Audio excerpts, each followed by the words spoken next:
So hi everyone, welcome to ECTP academy.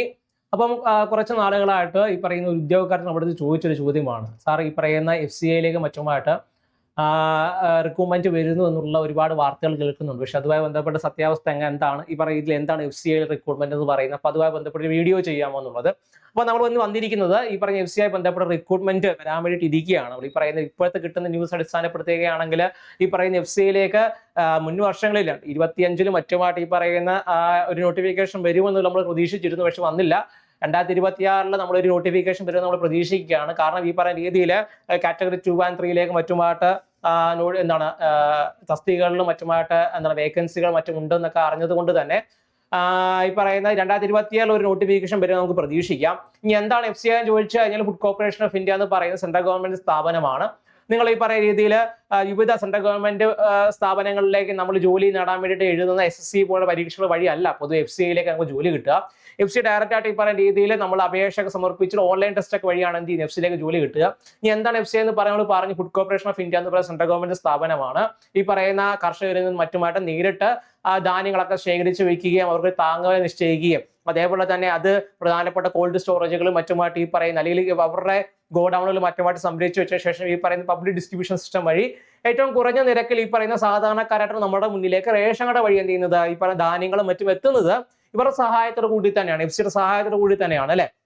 അപ്പൊ അതിലൊരു ജോലി കിട്ടുക എന്ന് പറഞ്ഞു കഴിഞ്ഞാൽ ഈ പറയുന്ന സെൻട്രൽ ഗവൺമെന്റ് ആനുകൂല്യങ്ങളോട് കൂടി തന്നെ നമുക്ക് എന്ത് ചെയ്യാൻ പറ്റും, ഇതിലേക്ക് ചെന്നെത്താൻ വേണ്ടി പറ്റുമെന്നുള്ളതാണ്.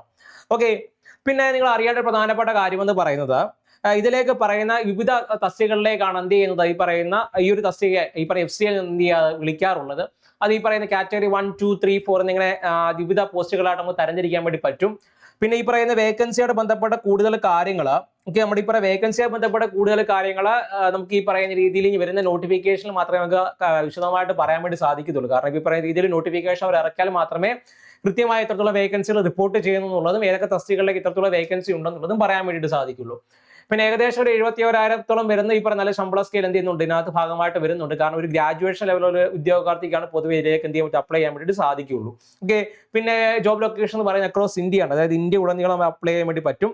പിന്നെ ഇതെന്ന് പറഞ്ഞാൽ 2024 ഈ പറയുന്ന റിപ്പോർട്ട് ചെയ്തിട്ടുണ്ടായിരുന്ന വേക്കൻസികളും അതേപോലെ തന്നെ ഏതൊക്കെ സോണുകളിലാണ് വേക്കൻസികൾ റിപ്പോർട്ട് ചെയ്തിട്ടുണ്ടായിരുന്നത് എന്ന് ബന്ധപ്പെട്ട കുറച്ച് കാര്യങ്ങൾ മാത്രമാണ്.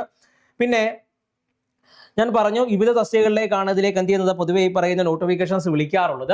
അപ്പോൾ ഏതൊക്കെയാണ് തസ്തികകളും ചോദിച്ചത്, ഏതൊക്കെയാണ് പോസ്റ്റുകളും ചോദിച്ചു കഴിഞ്ഞാൽ ഒന്നെന്ന് പറയുന്നത് മാനേജർ പോസ്റ്റിലേക്കാണ്. അത് ഈ പറഞ്ഞ general depot movement electrical mechanical engineer എന്ന് പറഞ്ഞ ഇഷ്ടംപോലെ തസ്തികകളുണ്ട്. പ്രധാനമായിട്ട് ഈ പറയുന്ന ജനറൽ ഡിപ്പോട്ട് മൂവ്മെന്റ് അത് ഈ പറയുന്ന 3 തസ്തികകളിൽ നിങ്ങൾ നോക്കിക്കഴിഞ്ഞാൽ കാണാൻ വേണ്ടി പറ്റും. ഒരു അപേക്ഷിക്കുന്ന ഒരു ഉദ്യോഗത്തെ സംബന്ധിച്ച് അവന് ഒരു ഗ്രാജുവേഷൻ വേണം. ഗ്രാജുവേഷൻ മാത്രമല്ല 60% കൂടി ഗ്രാജുവേഷൻ പാസ്സാവുകയോ അല്ലെങ്കിൽ CA, ICWA, CS എന്നിവ എന്ത് ഉണ്ടായിരിക്കണം. അതേപോലെ റെക്കഗ്നൈസ്ഡ് യൂണിവേഴ്സിറ്റി നിന്നാണ് ഡിഗ്രി പാസ്സാവേണ്ടതെന്ന് നിങ്ങൾ എന്ത് പറഞ്ഞു വെക്കുന്നുണ്ട്. പിന്നെ നിങ്ങൾ ഇലക്ട്രിക്കൽ അല്ലെങ്കിൽ മെക്കാനിക്കൽ എഞ്ചിനീയർ വിഭാഗത്തിലേക്കാണ് അപേക്ഷകൾ സമർപ്പിക്കുന്നതെങ്കിൽ അതിൽ തീർച്ചയായിട്ടും എന്ത് ചെയ്യണം, ഈ പറയും ഇലക്ട്രിക്കൽ എഞ്ചിനീയറിംഗിൽ അല്ലെങ്കിൽ ഇപ്പോൾ മെക്കാനിക്കൽ എഞ്ചിനീയറിംഗ് ഒരു വാലിഡ് ആയിട്ടുള്ള ഒരു ഡിഗ്രി നിങ്ങൾക്ക് എന്തെങ്കിലും ഉണ്ടായിരിക്കണം എന്നുള്ളത് നിർബന്ധമാണ്. ഓക്കെ, അല്ലെങ്കിൽ ഈക്വൽ ആയിട്ടുള്ള സർട്ടിഫിക്കറ്റ് എന്ത് ചെയ്യണം നിങ്ങളുടെ കയ്യിൽ പക്കൽ ഉണ്ടായിരിക്കണം. പിന്നെ മാനേജർ അക്കൗണ്ട്സ് ആകുമ്പോൾ തീർച്ചയായിട്ടും നിങ്ങൾക്ക് എല്ലാവർക്കും അറിയാവുന്നത് പോലെ തന്നെ institute of chartered accounts of ഇന്ത്യയിൽ നിന്നോ അല്ലെങ്കിൽ institute of cost accounts of ഇന്ത്യയിൽ നിന്നോ institute of company secretaries of India അല്ലെങ്കിൽ BCom വളരെ റെക്കഗ്നൈസ്ഡ് ആയിട്ടുള്ള അംഗീകരിച്ച കേന്ദ്ര സർക്കാരൊക്കെ അംഗീകരിച്ചിട്ടുണ്ടായിരുന്ന യൂണിവേഴ്സിറ്റിയിൽ നിന്നും അല്ലെങ്കിൽ ഈ പറയുന്ന സ്ഥാപനങ്ങളിൽ നിന്നൊക്കെ BCom ഒക്കെ നേടിയിട്ടുള്ളവർ, അത് കൂടാതെ തന്നെ ഈ പറയുന്ന ഫിനാൻസിൽ ഈ പറയുന്ന MBA ഇൻ ഫിനാൻസ് ഉള്ളവർക്ക്, PG ഫിനാൻസ് ഒക്കെ ചെയ്തുള്ളവർക്ക്, അതേപോലെ തന്നെ ഫുൾ ടൈം ആണ് കേട്ടോ. അതേപോലെ തന്നെ 2 വർഷത്തെ ഈ പറയുന്ന UGC മറ്റുമായിട്ട് റെക്കഗ്നൈസ്ഡ് ആയിട്ടുള്ള ഈ പറയുന്ന MBA in finance degree, diploma 2 years recognised by UGC എന്നിവർക്കുള്ളവർക്കാണെങ്കിൽ പൊതുവെ ഈ പറയുന്ന അക്കൗണ്ട് സെക്ഷനിലേക്ക് അപേക്ഷിക്കാൻ വേണ്ടി പറ്റും. ഇനി മാനേജർ ടെക്നിക്കൽ ആണെങ്കിൽ ഈ പറയുന്ന അഗ്രികൾച്ചർ, BSc ഇൻ അഗ്രികൾച്ചർ പ്രധാനമായിട്ട് റെക്കഗ്നൈസ്ഡ് യൂണിവേഴ്സിറ്റിയിൽ പഠിച്ചിറങ്ങിയ ഉദ്യോഗാർത്ഥിയെ സംബന്ധിച്ച്, അല്ലെങ്കിൽ ഈ പറയുന്ന BTech ഡിഗ്രി എന്ന് ഉദ്ദേശിക്കുന്നത് എല്ലാ BTech അല്ല, അത് ഈ പറയുന്ന രീതിയിൽ ഫുഡ് സയൻസ് എന്ന് പറയുന്ന ആ ഒരു സബ്ജക്റ്റിൽ BTech കഴിഞ്ഞിറങ്ങി അല്ലെങ്കിൽ ബാച്ചുലർ ഓഫ് എഞ്ചിനീയറിംഗ് കഴിഞ്ഞിറങ്ങിയ ഉദ്യോഗാർത്ഥികൾക്ക് മാനേജർ ടെക്നിക്കൽ എന്ന വിഭാഗത്തിലേക്ക് അപേക്ഷിക്കാൻ വേണ്ടി പറ്റും. സിവിൽ എഞ്ചിനീയറിംഗ് ആണ്. സിവിൽ എഞ്ചിനീയറിംഗ് തീർച്ചയായിട്ടും ഈ പറയുന്ന ഡിഗ്രി ഇൻ സിവിൽ എഞ്ചിനീയറിംഗ് ഉണ്ടായിരുന്നവർക്ക് മാത്രമേ ഇതിലേക്ക് അപേക്ഷിക്കാൻ വേണ്ടി പറ്റത്തുള്ളൂ. പിന്നെ മാനേജർ ഹിന്ദിയാണ്. Masters degree of recognised university equivalent in Hindi with English as A subject degree level.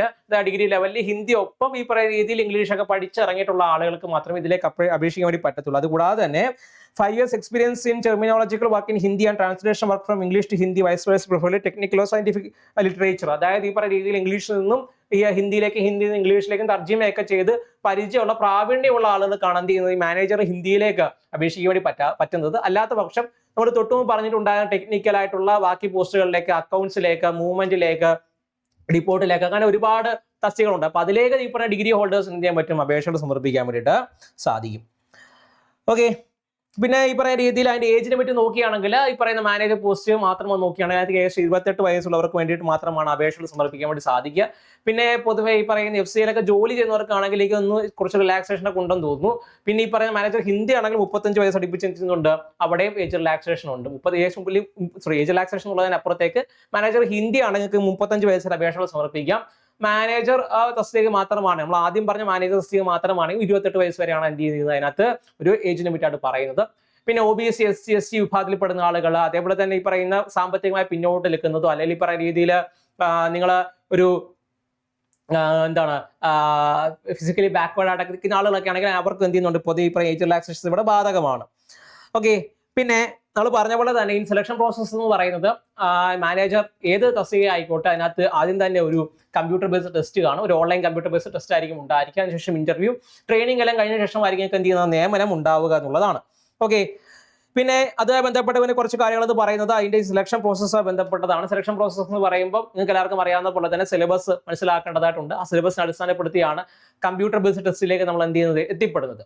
അപ്പോൾ അത് നോക്കുകയാണെങ്കിൽ ഇംഗ്ലീഷ് ലാംഗ്വേജ് ഉണ്ട്. ഇംഗ്ലീഷ് ലാംഗ്വേജ് 25 മാർക്കിനാണ്, ഏകദേശം 25 മാർക്ക് തന്നെയാണ് അവിടെ ലഭിക്കുന്നത്. 25 മാർക്ക് 15 മിനിറ്റ് അടുപ്പിച്ച സെക്ഷൻ ടൈമിംഗ് പോലുള്ള സംവിധാനം തന്നെയാണ് അവിടെ ഏകദേശം വരുന്നത്. ഓക്കെ, അപ്പം ഏകദേശം 100 മാർക്ക് 100 ക്വസ്റ്റ്യൻസ് 60 മിനിറ്റ് എങ്ങനെയാണ് എന്ത് ചെയ്യുന്നത് പോകുന്നത്. പിന്നെ നിങ്ങൾ പ്രധാനമായിട്ടൊരു കാര്യം മനസ്സിലാക്കേണ്ടത് എന്താണെന്ന് വെച്ച് കഴിഞ്ഞാൽ നിങ്ങൾ പ്ലാറ്റ്ഫോമുകളിൽ കേട്ട് കാണും ഈ പറയുന്ന നോട്ടിഫിക്കേഷൻ വന്നിട്ടുണ്ടെന്നുള്ളത് പ്രധാനമായിട്ടൊരു കാര്യം മനസ്സിലാക്കുക. ഇതുമായി ബന്ധപ്പെട്ട ഒരു ഒഫീഷ്യൽ സ്റ്റേറ്റ്മെന്റ് ഈ പറയുന്ന കേന്ദ്ര സർക്കാരിന്റെ ഭാഗത്ത് നിന്ന് വന്നിട്ടില്ല, അല്ലെങ്കിൽ FCA ഇറക്കിയിട്ടില്ല. ഓക്കെ, അപ്പൊ അത് എന്ത് ചെയ്യുക മനസ്സിലാക്കാൻ വേണ്ടി ശ്രമിക്കുക. അതേപോലെ തന്നെ ഒരുപാട് ഫേക്ക് ന്യൂസ് ഇതുമായി ബന്ധപ്പെട്ട് വരുന്നുണ്ട്. അതായത് ഈ പറയുന്ന രീതിയിൽ FCA തന്നെ റിപ്പോർട്ട് ചെയ്തിട്ടുണ്ട്. ഈ പറയുന്ന രീതിയിൽ എന്താണ് ഒരു നോട്ടിഫിക്കേഷൻ വന്നു, നിങ്ങളെ അപേക്ഷിക്കുക, ഇതാണ് സൈറ്റ്, ഇതുവഴി ഈ പറയുന്ന അപേക്ഷകൾ സമർപ്പിച്ച് നിങ്ങൾ എന്ത് ചെയ്യുക കൊടുക്കാന്ന് പറഞ്ഞ ഒരുപാട് ഫേക്ക് സംവിധാനങ്ങളൊക്കെ വരുന്നുണ്ട്. അപ്പൊ അതൊന്നും മനസ്സിലാക്കാതെ അല്ലെങ്കിൽ പറയുന്ന അത് അറിയാതെ തന്നെ ആളുകൾ കൊണ്ടുപോയിട്ട് 1000, 800, 1000 ഒക്കെ അടച്ച് ഈ പറയുന്ന പരീക്ഷയ്ക്ക് വേണ്ടി വെയിറ്റ് ചെയ്യുന്നവരുണ്ട്. അപ്പൊ അങ്ങനെ ചതിക്കുഴികളൊന്നും പോയി വീഴാതിരിക്കാൻ ശ്രമിക്കുക. പൊതുവെ ഈ പറയുന്ന രീതിയിൽ നമ്മൾ പ്രതീക്ഷിക്കുന്ന നോട്ടിഫിക്കേഷൻ ഒക്കെ ആണെങ്കിൽ ഈ പറഞ്ഞ വരുന്ന മാസങ്ങൾ ഈ പറഞ്ഞ വർഷാവസാനത്തോട് കൂടി തന്നെയൊക്കെ വരാൻ സാധ്യതയുള്ളൂ.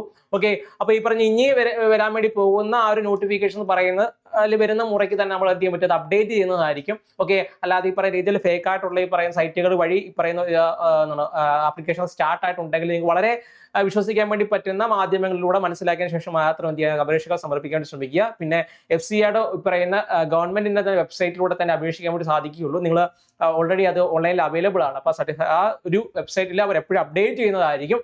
അപ്പൊ അതൊക്കെ എന്ത് ചെയ്യുക വെച്ചതിന് ശേഷം ഈ പറയുന്ന രീതിയിൽ ആപ്ലിക്കേഷൻ വരുന്ന സമയങ്ങളിൽ നിങ്ങൾ ഇഫ് യു ആർ എലിജിബിൾ നിങ്ങൾ എന്ത് ചെയ്യുക അപ്പോൾ ആപ്ലിക്കേഷൻ സബ്മിറ്റ് ചെയ്യാൻ വേണ്ടി ശ്രമിക്കുക. നല്ല ജോലിയാണ്.